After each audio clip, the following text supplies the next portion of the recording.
Mən biraz çək baxdı, mən gəndə ayağa durmadı. Əfdən püfdən səbəblərdən insanlar bir-birindən küsür, bir-birindən nə bileyim salam verir. 4 nəfər oturub, gəlib 3 nəfərlə görüşür, o birisindən görüşmür. Belə qabalıq mı olar yəni? Bu heç yerdən yazılası bir iş deyil. İkilikdə nə incikliyin var, olsun. Sən 4 nəfərlə, 3-ündən görüşüb, birindən niyə görüşmürsən? Kör tərəfə mi düşdü? O kadar körlük olmaz. O iman körlüğü olur.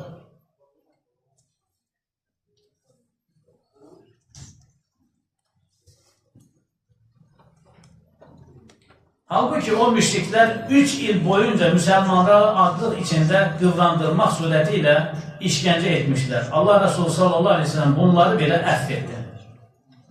Daha sonra ilerisi Hüdeybiye müsalahasından, yani Hüdeybiye anlaşmasının devam ettiği bu dövrde Allah Resulü sallallahu aleyhi ve sellem kuraklık ve kıtlığa düşer olan Mekke halkına kızıl, arpa, muhtelif yiyecekler gönderme suretiyle yardımda bulundu.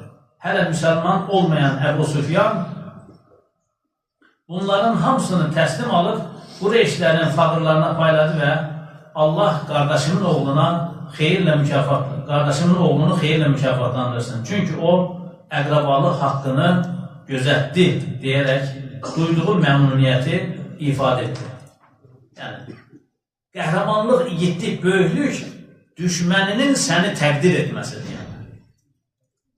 Dostunu təqdir etməsindən var ki, tərəfkeşliyi səni təqdir edir. Ama düşmənin səni təqdir edirsə, səni tərifləyirsə, mət edirsə, əsl başarı odur. Əsl müvəffəqiyyət odur. Yani. Onu bacarmaq lazımdır. Peygamber Aleyhisselatü Vesselam bacardı.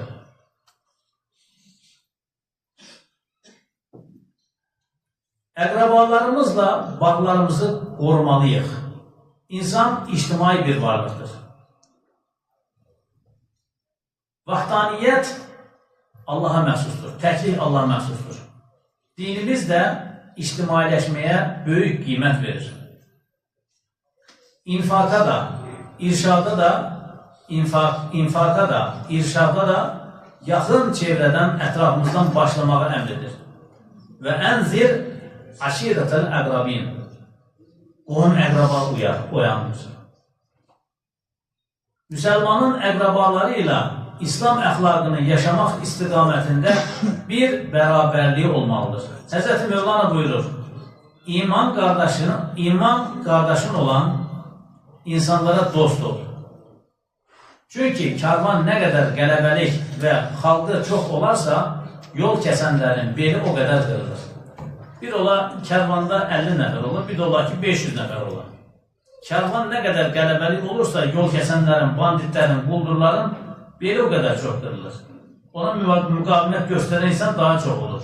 Karvanın kurtulması daha çok böyük ihtimal olur. Yani bize emri bil maruf ve nehy anil münkerde bulunacak. Yani bizi xeyrə tövsiye edecek, bizimle yaxşılıq ve təqvada yardımlaşacak əqrabalarımızın çoxluğu bizi qoruyar ve mühafizə eder. Eskiden o vaxtlar geniş ve büyük aileler vardı.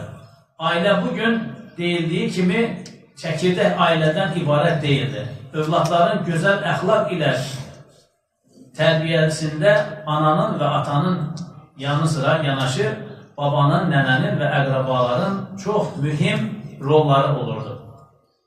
Yani birçok uşaq her tərəfdən güzel əxlaq nümunəsi insanların nəzarətində yetişərək təbii şəkildə tərbiyə edilmiş olurdu. Gün görmüş, ağzı dualı babalardan elm ve irfan, İslam nəzakət ve zərafət ve ədəbi ilə kemal bulmuş, kamilleşmiş nənələrdən ədəb və ərkan öyrənirlər. Böylece övladlar her yönden gelen müsbət təlqinlərin bərəkəti ilə sağlam bir şəxsiyyət və xarakter kazanırdı. Təəssüf ki, modelin həyatın dayattığı quruluş bugün övladları o güzel tərbiyədən məhrum bıraktı. Baba və nənələri ayrı bir evdə, ana, ata da məişət təmini üçün iş həyatının koşturmacasında. Dolayısıyla yalnız qalan uşaqlarımızın şəxsiyyət və xarakterini məktəbdə sekulyar eğitim sistemi və arkadaş çevrəsi, evdə və küçədə isə televizor və internet şəkilləndirir. Bu səbəblə də övladlarımız arasında qafil insanlara özənmə və təqlid başladı.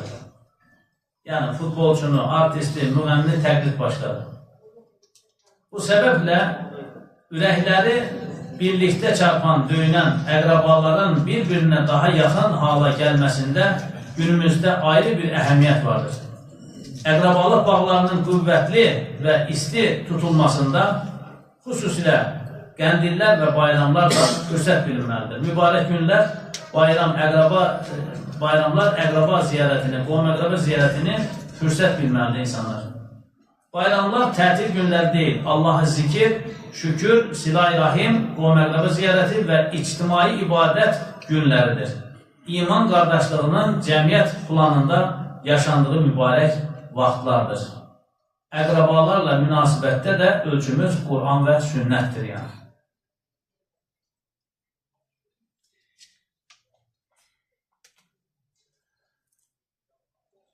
Cahil və qafil vəziyyətdə olan əqrabalarımızı irşad etməli, onların da istiqamət əhli qardaşlarımız olmasına qeyrət etməliyik.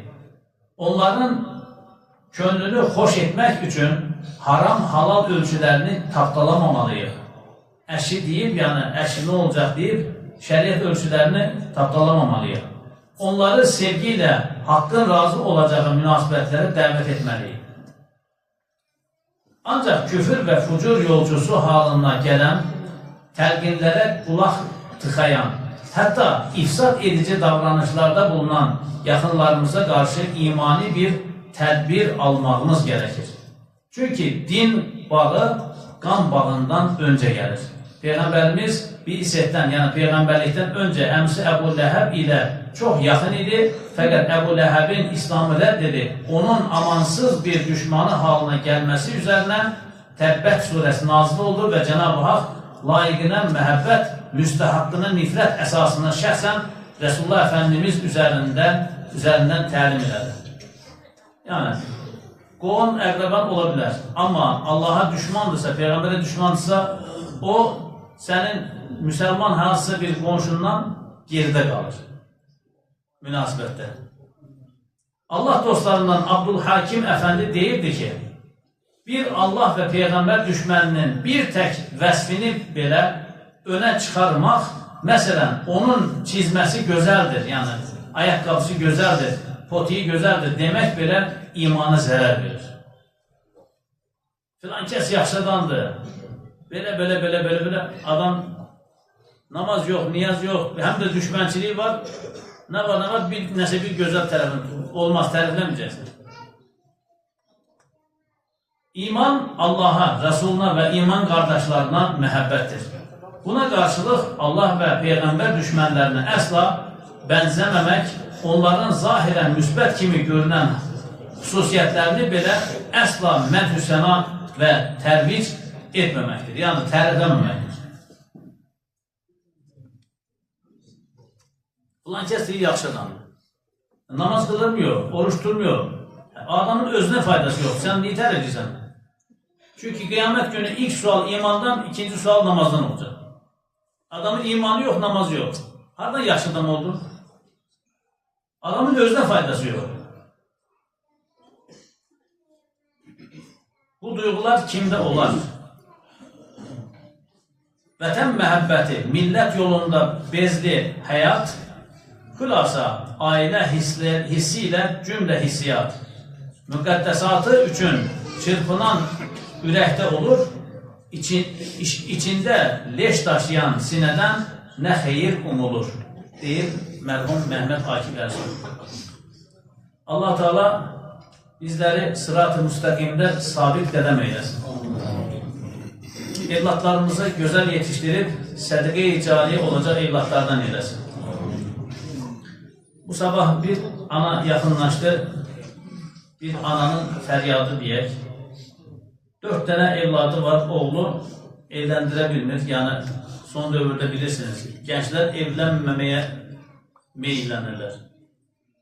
Və rica elədi ki, adlarını çəkərək dua istədi. Nicat, Fuad, Polad, Ziyad adlı qardaşlar. Allah-u Teala xeyirli qismətlər çıxarsın qardaşlarına. Göz aydınlığı olacaq evlatlar lütf eləsin arxasından. Allah-u Teala onların timsalında cəmi evli olmayan qardaş babacılarımıza xeyirli eşlər lütf eləsin. Evladı olmayanlara Allah-u Teala salih və salih evlatlar ihsanləsin.